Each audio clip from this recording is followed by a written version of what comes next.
Bubbles présente, projet Flèche antique, prologue et introduction. Creuset année 826 de notre ère. Voyageuse du ciel entra dans le canyon abrupt dans un brouillard onirique, attirée par une structure rocheuse imposante qui semblait saisir le ciel. Aucun membre de sa tribu ne s'était jamais aventuré si loin dans les montagnes. Elle était de la tribu Chakopsa, dont les origines génétiques étaient mayas et dont les descendants devaient devenir connus plus tard sous le nom d'Indiens Anasazi du Nouveau-Mexique du Nord.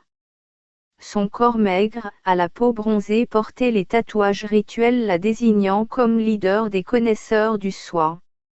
Les connaisseurs du soi s'étaient concentrés sur le développement spirituel de la tribu Chakopsa.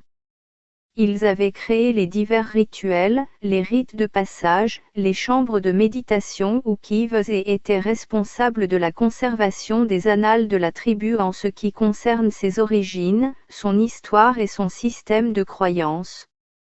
Voyageuse du ciel avait 34 ans, vêtue dans de la peau de cerf tannée coupée juste au-dessous des genoux, avec des perles de turquoise ornant son encolure et ses ourlets.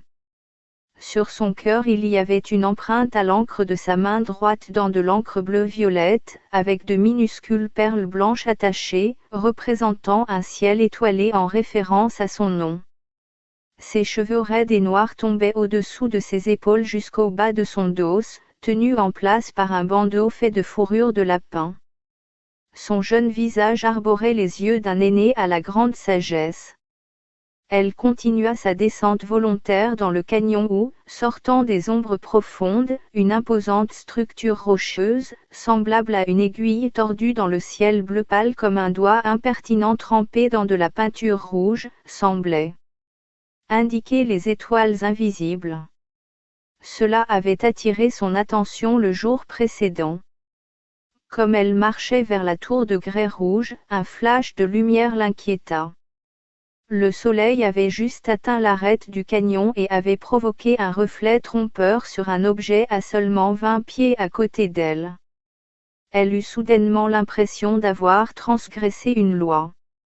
Son corps se figea, des yeux collés à l'objet brillant, pas plus grand qu'une tête humaine, à moitié ensevelie sous les aiguilles de pin entre deux pins parasols rabougris, qui se tenaient debout comme des gardiens vigilants. Elle pensa d'abord que cela pouvait être une pierre d'argent, mais comme elle se rapprochait de l'objet, elle remarqua qu'il était couvert d'inscriptions peu communes, comme de minces serpents ondulants, figés, incrustés dans la surface comme s'ils étaient les marques des griffes d'un ours. En s'accroupissant pour s'approcher, elle remarqua que sa couleur était à la fois or et argent, quelque chose qu'elle n'avait jamais vu auparavant.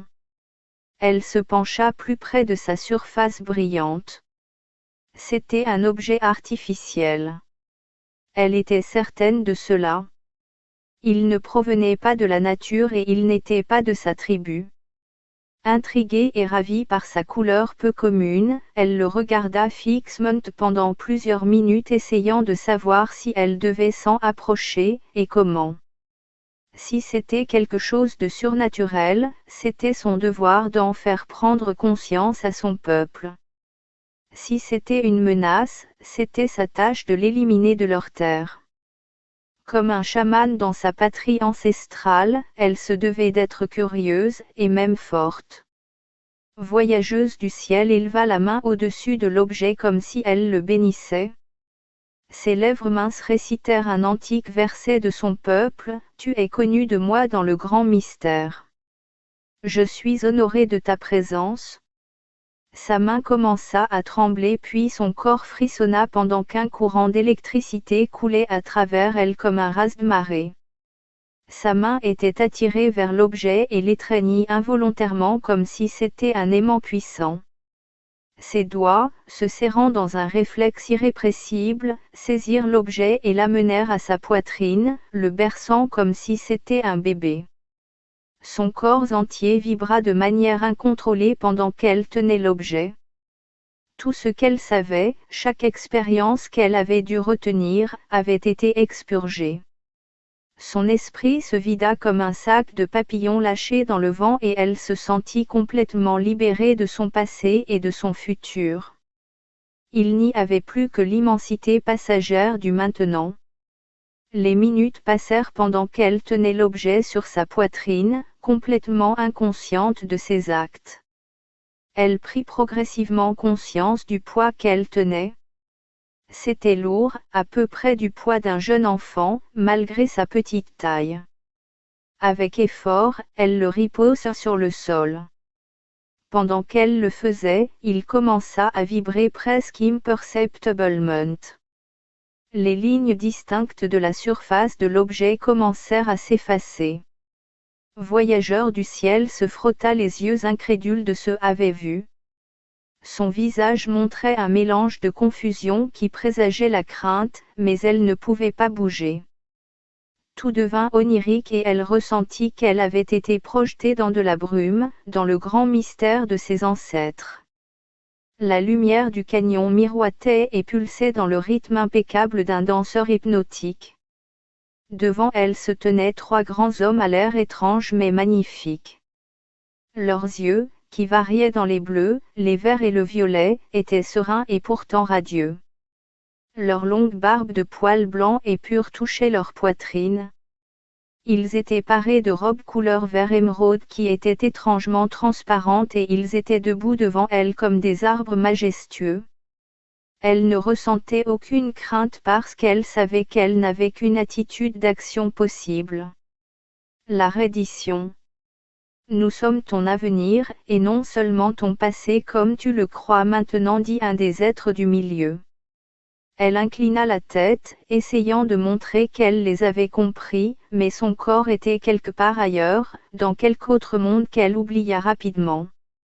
Elle remarqua que bien qu'elle ait entendu ces paroles, ses lèvres ne s'étaient pas déplacées. Il parlait directement à son esprit. Et il parlait le parfait Jacobson, quelque chose d'inconnu pour un étranger. Tu as été choisi, le temps est venu de soulever ton regard de la brillance du feu et de rejeter les ombres de toi-même. Tu es notre messagère dans ton monde. De la même manière que tu es la voyageuse du ciel, nous sommes les fabricants de tes ailes. Ensemble nous redéfinissons ce qui a été enseigné. Nous refondons ce qui est devenu vérité. Nous défendons ce qui a toujours été, et qui sera toujours, nôtre. Elle pouvait seulement observer. Un sentiment de révérence envers ces faiseurs d'elle remplissait son cœur sans effort. Les êtres devant elle l'attiraient hors d'elle-même, par leur simple présence. Elle se déversa hors d'elle, comme si un réservoir infini et secret avait été ouvert. Aucune chose n'est plus divine qu'une autre, dit l'être. Il n'y a aucun sentier pour atteindre la source première ou le grand mystère. Tous les êtres sont intimes avec la source première en ce moment même. Quelque part au loin elle ressentit que sa volonté voulait répondre. Qui êtes-vous ? L'expression se forma dans son esprit. Je suis de la tribu de la lumière, comme vous. Seuls nos corps sont différents. Tout le reste demeure dans la claire lumière de la permanence. Vous êtes venus sur cette planète oublieuse de qui vous êtes et de pourquoi vous êtes ici. Maintenant vous allez vous souvenir. Maintenant vous nous aiderez puisque vous l'avez accepté. Maintenant vous vous réveillerez à la raison de votre être. Un son ronflant au-dessus de sa tête bruissait comme le battement de 1000 paires d'ailes sans formes et une spirale de lumière descendit du ciel. Dans la lumière, des formes semblables à celles qu'elle avait vues sur l'objet distordu, avaient fusionné et s'étaient séparées. Lignes intelligentes, un langage de lumière. La lumière est lentement entrée en elle, et elle pouvait sentir la montée de l'énergie, tremblante mais profonde, la révéler comme le burin d'un sculpteur. Il n'y avait aucune lutte. Aucune obstruction à surmonter. Et puis elle le vit.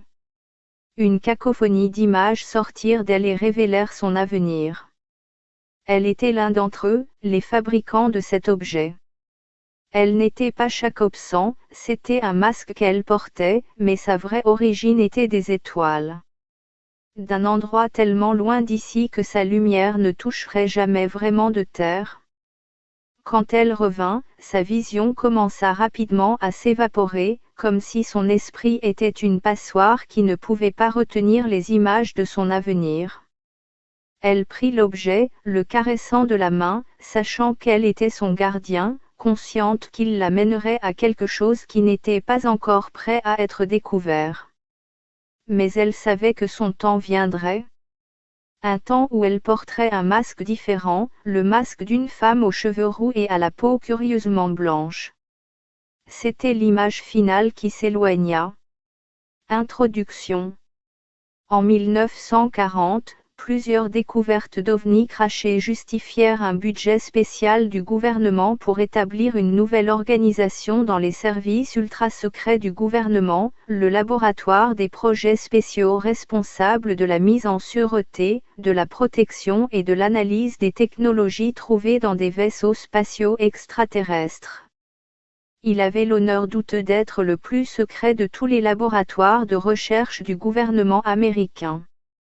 Basé dans le haut désert près de Palm Springs, en Californie, ce complexe lourdement fortifié et dissimulé a abrité de grands scientifiques venus d'autres laboratoires du gouvernement qui avaient des autorisations de sécurité préexistantes.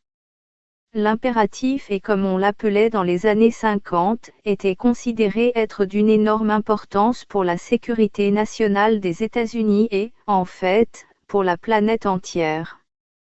L'Organisation avancée de renseignement et de contact, ACO, a été chargée d'analyser la technologie étrangère récupérée, sous quelque forme qu'elle fût trouvée, et de découvrir les façons de l'appliquer à la technologie des missiles, des systèmes de guidage, du radar, des avions de guerre, à la surveillance et aux communications, pour dominer les arènes de la guerre et de l'espionnage. Au milieu des années 50, plusieurs vaisseaux spatiaux extraterrestres furent récupérés avec des étrangers à l'intérieur, encore vivants. Ces incidents arrivèrent non seulement aux États-Unis, mais aussi en Union soviétique et en Amérique du Sud. Lors d'un de ces incidents en Bolivie, un brillant expert en électronique, Polo Neruda, récupéra certains équipements de navigation à bord d'un ovni écrasé et négocia avec succès d'être embauché à l'ACIO en échange de son retour et de l'utilisation de ses services. Polo Neruda et son vieux fils âgé de 4 ans, Jamison, sont devenus des citoyens des États-Unis en 1955. M. Neruda père est devenu directeur de haut niveau dans l'ACIO avant qu'il ne meure en 1977. Son fils, Jamison, a rejoint l'ACIO peu de temps après la mort de son père et est devenu son meilleur expert en linguistique, en chiffrage et en technologie de décodage. Le jeune Neruda était un génie des langues, des ordinateurs qu'ils soient extraterrestres ou humains sans distinction. Son dos fut considéré comme l'élément essentiel à l'ACIO dans son interaction avec l'intelligence extraterrestre. Les découvertes d'extraterrestres vivants dans les années 50 avaient créé un nouvel ordre du jour pour l'ACIO. Un programme de transfert de technologie, TTP, a vu le jour après la découverte d'extraterrestres de 2 races étrangères distinctes connues comme les Zeta Reticuli et les Corteum. Des technologies choisies issues de ces races furent fournies à l'ACIO en échange de divers services et de privilèges importants accordés par les États-Unis ou d'autres gouvernements. L'ACIO était le lieu de dépôt et le bureau de centralisation pour les technologies qui furent issues du TTP avec les Zeta et les Corteum. L'ordre du jour de l'ACIO a été agrandi pour mettre au point ces technologies et en faire des technologies utiles, non militaires qui ont été disséminées et dans le secteur public et dans le secteur privé. Des technologies en avance sur leur temps comme des circuits intégrés et des lasers furent parmi la progéniture du TTP de l'ACIO avec les Zeta et les Corteum.